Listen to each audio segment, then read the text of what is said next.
हमारा आपसे केवल इतना निवेदन, इस पूरे श्रोता भाई बहनों से केवल इतना सा निवेदन है कि जिस भूमि को, जिस मकान को, जिस जमीन को, जिस जायदाद को आप बनाना चाहते हैं, जिस प्लाट को आप निर्मित करना चाहते हैं, कई कई घर ऐसे किराए के मकान में रहते थे तो अच्छे रहते थे, जब से घर बनाया प्रवेश करा तब से रो रहे हैं। 25 बार वास्तु शास्त्री वालों को बुला लिया, उसने यहां से सीढ़ी तोड़ दो, यहां से बना दो, यहां बाथरूम तोड़ दो, यहां से बना दो, ये पीछे से रास्ता कर दो, यहां से बना दो। ईमानदारी से कहना, पहले के समय में क्या वास्तु शास्त्री होते थे? नहीं। घर के बुजुर्ग कहते थे यहाँ कमरा बना दे बेटा, बेटा कमरा बना देता, यहाँ रसोई घर बना दे बेटा, घर के बुजुर्ग कहते थे वहां कमरा बनता था, घर के बुजुर्ग कहते थे वहां पर भोजन बनता था, उसके बाद भी उनके घर में शांति होती थी, फिर भी उनके घर में समृद्धि होती थी, लक्ष्मी की कोई कमी नहीं होती थी, कमाते कम थे पर ऐश की जिंदगी जीते थे, सुखमय जीवन जीते थे। आज के जमाने में बेटा कमा रहा, बहू कमा रही, पोता कमा रहा, पोती कमा रही, दादा कमा रहा, सारा घर कमा रहा है, उसके बाद भी सुख और समृद्धि और शांति नहीं है, उसके बाद भी आनंद की अनुभूति नहीं है, उसके बाद भी हमेशा रोना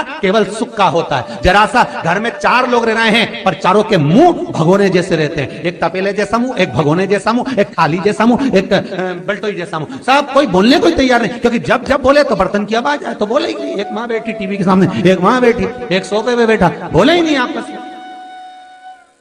वो सुख गया का महाराज। कई लोगों के मैसेज आते हैं, गुरुजी हम बड़े दुखी हैं, कारण क्या है? बस कारण इतना सा है कि आपने जब मकान का निर्माण कराया, वास्तु शास्त्री को बुलाया, इंजीनियर को बुलाया, सब ठेकेदार को बुलाया, सबको बुलाकर मकान, प्लाट, जमीन, जायदाद सब दिखवाया, पर आपने उस भूमि पर पद्म पुराण कहती है, धेनु मानस कहती है, स्कंद पुराण कहती है कि उस प्लाट पर आपने 3 दिन तक एक गौ माता को नहीं बांधा, 3 दिन तक एक गाय को उस प्लाट पर बांध कर चारा खिलाते। ना वास्तु शास्त्री को बुलाने की जरूरत पड़ती, ना कभी समृद्धि की, ना सुख की जरूरत पड़ती, क्योंकि गाय उस जगह से सारी इंद्रियों को आनंदित देकर सुख प्रदान कर देती है। उस जगह के सारी रोग, बीमारी, कष्ट, तकलीफ, दुख को गौ माता खींच ले। गौ माता जैसी जगत में कोई नहीं हो सकता। हाथ में घड़ी नहीं बांधती गौ माता, पर 4 बजे आपके यहाँ रोटी मिलती है तो 4 बजे खड़ी मिल जाती है। 3 बजे भोजन मिलता है तो 3 बजे आपके दरवाजे पे मिल जाती है। 1:30 बजे भोजन दोगे तो 1:30 बजे ही मिलेगी। 1:20 पे दोगे तो 1:20 पे ही मिलेगी। कोई घड़ी नहीं बांधती, फिर भी समय पर आ जाती है। क्यों? क्योंकि भगवान ने उसको ऐसा बनाया है, 33 कोटि देवताओं ने उसमें ऐसा विराजमान कर दिया है कि जगत का वो कल्याण कर सकती है। उसका एक एक अंश जीव का कल्याण करने वाला है, एक एक अंश जगत का उद्धार करने वाला है। पर हम ये आज के युग में हम उसको भूल गए। आज के युग में हम ये सोचते हैं कि हम वास्तु शास्त्री को बुला लें, वो ये बता दे, हमने ये फ्लैट बनाया, हमने ये मकान बनाया, इसकी छत कैसी, इसका कमरा कैसा, वो बता देगा, सब कुछ बता देगा। उसके बाद भी लोगों को क्या सुख नहीं है, उसके बाद भी शांति नहीं। फिर चलो तो चलो किसी बाबा जोगी क्या पहुंच गए जो ऐसा घूम घूम के बताता, और उसके यहाँ जाकर पूछ लिया, बताओ बाबा जी हमारे घर में शांति नहीं, तो बाबा जी एक ही बात बोले, तेरे ही घर का है जिसने कुछ कर दिया। अब इसको याद आया 15 दिन पहले मेरी जेठानी से लड़ाई हुई थी, उसी ने कुछ करा होगा। अब बताओ बाबा जी ने आपस में ऐसा बीज बो दिया कि घर और जुड़ा हुआ था तो टूट गया। कोई बाबा, जोगी, सन्यासी, तपस्वी, साधक, उपासक कभी नहीं कहता कि घर का है। हमेशा याद रखो, संसार में किसी की सामर्थ्यता नहीं है कि कोई आपका बुरा कर दे, किसी की सामर्थ्यता नहीं। संसार में किसी की सामर्थ्यता नहीं कि आपका बुरा कर दे, बस आपका बुरा आपका किया हुआ कर्म करता, कोई दूसरा नहीं कर सकता। एक नींबू गिर गया दरवाजे पे तो 14 दिन तक नींद नहीं आई। सीसीटीवी कैमरे में देखो कौन पटक के गया, मेरे को तो 3 दिन से शंका हो रही पड़ोसन पे। अब बताओ, जब कैमरे में देख लिया तब मालूम पड़ा बेचारा साइकिल वाला सब्जी लेके जा रहा था उसके घर पे और नींबू पॉलीथीन से टपक गया। तब सुकून मिला कि ये नींबू, तब सोई आराम से कि पड़ोसन ने कुछ नहीं किया। ना जाने किसने क्या विद्या कर दी, ना जाने कौन ने कौन सा टोना मार दिया। केवल एक दीवार ऐसी होती है जहां पर हनुमान जी का चित्र लगाया जाता है।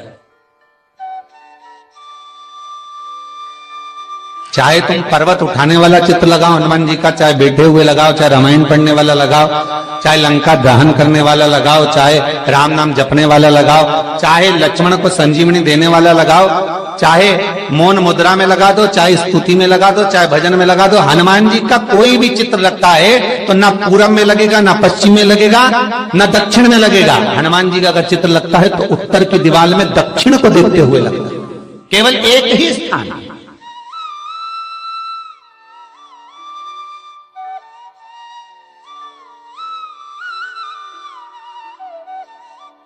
जैसे पूर्वजों के चित्र को, पितरों के चित्र को, गए हुए हमारे जीवों के चित्र को दक्षिण में विराजमान किया जाता है, उसी तरह हनुमान को उत्तर में विराजमान कर कर दृष्टि दक्षिण में कर दी जाती है।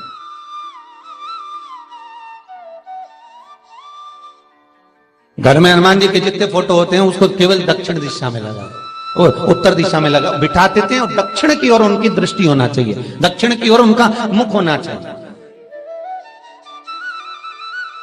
क्यों? महाराज, अगर व्यक्ति के जीवन में कोई बीमारी आने वाली है, व्यक्ति के जीवन में कोई रोग आने वाला है, व्यक्ति के जीवन में अगर कोई कष्ट आने वाला है, व्यक्ति के जीवन में अगर कोई परेशानी आने वाली है, व्यक्ति के जीवन में कोई एक्सीडेंट का योग भी बनने वाला है, तो शास्त्र कहता है वो दिशा दक्षिण से ही बनता है।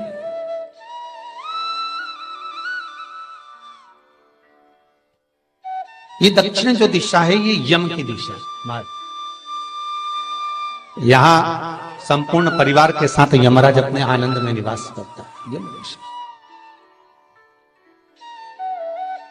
और जब हमारे घर में, हम ये नहीं करें कि आप हनुमान जी का फोटो लगाओ, हम ये भी नहीं करें, आपके घर में हो और आपने अगर विराजमान कर रखा है किसी दिशा में, तो हमारा तो निवेदन रहेगा, अभी तक आपने अगर जैसा रखा, पर एक बार दिशा बदल कर देखना कि रोग, बीमारी, कष्ट, दुख, तकलीफ में आपको लाभ मिला कि ना मिला।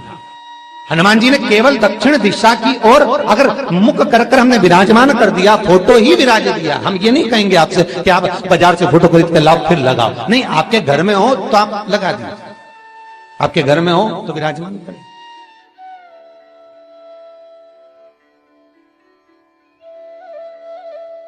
अच्छा, कितनी विपरीतता है वो भी आप जरा जानिएगा महाराज, कि शंकर भगवान के ऊपर जो जल चढ़ाया जाता है उसकी जलाधारी उत्तर में जाती है। कई लोगों को तो आज भी तुलसी उतारना तक नहीं आता कि तुलसी का दल कैसे उतारा जाता है। कई जगह तुलसी के क्यारे के नीचे शंकर जी का शिवलिंग रख दिया जाता है महाराज, कहीं नहीं है ध्यान, बस चल रहा है स्मरण।